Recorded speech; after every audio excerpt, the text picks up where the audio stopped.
There's a lot of real estate that moves around town, kind of below the radar. That's the world of wholesaling. People who find properties and move those properties then later to retail buyers or flip and hold. I've got Brian Duran from Duval Homes with me, who is expert in the wholesaling world, to share some thoughts and ideas. Brian, welcome to the show. Thank you, Wally. Thank you very much. So wholesaling, what differentiates a wholesale from a retail property? Okay, great question. Wholesaling is when you're buying a property from anyone, whether it be a regular property or a distressed property, for less than the retail value, which you would probably get on the MLS market. So the world wants to know, how does a person find properties below market value? Oh man, that's a tricky question. There's many different ways you could go about it, but it's all about the execution of the process.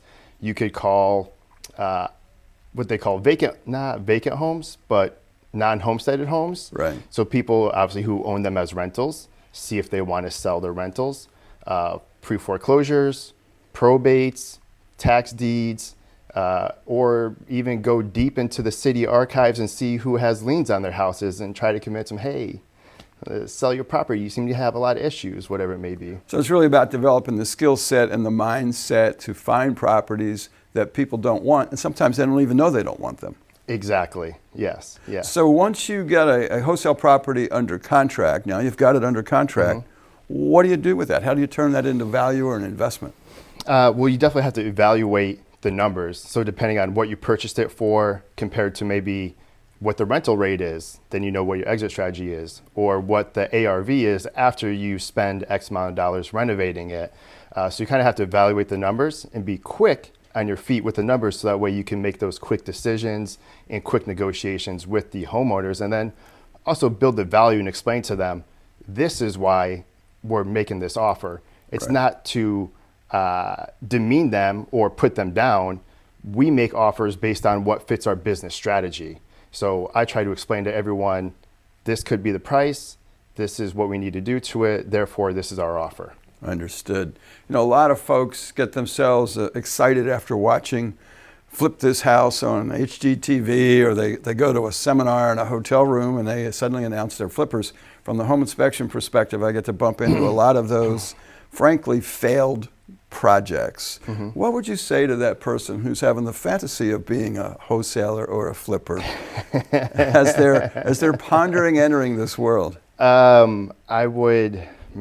would most definitely say that it's a fantasy, because there's so many unknowns with every single property. And like I said, as you know from home inspections, you can't see everything until you dig deep and get into it. Yeah.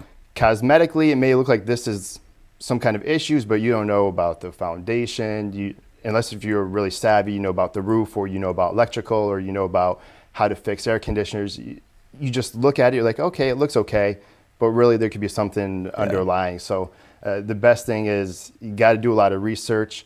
And I can relate to them because I've been to some of those seminars, and that's kind of what got me into that whole world, was the excitement of it, because it is very exciting, and the possibility of what could come to fruition. Because I think as any human, they like to see what something once was to what it can be. Then obviously if there's a huge reward at the end, it's amazing.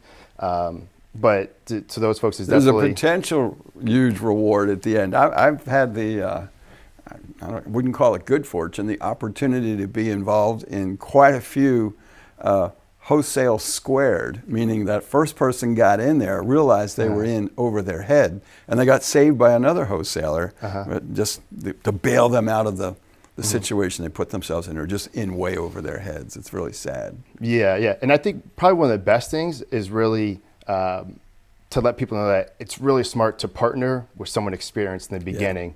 Don't take on that huge mistake. Partner with someone, and then after 1 or 2 or 3, then go on your own. Learn from, just like you did growing up, you learn from your parents. Learn from the experienced people, let someone help you. Sure, the profit at the end isn't as great, but I promise it's a lot better than spending all that money and making many, many mistakes. Yeah, it's far better to make a little bit than lose a whole lot. Yes, because it's more than what you started with. Exactly. I want to thank you for spending time with us. If you're considering being a wholesaler, it's a great thing, but get in contact with someone who has a track record of success to guide you through the process and start hitting singles And don't worry about the home runs just yet.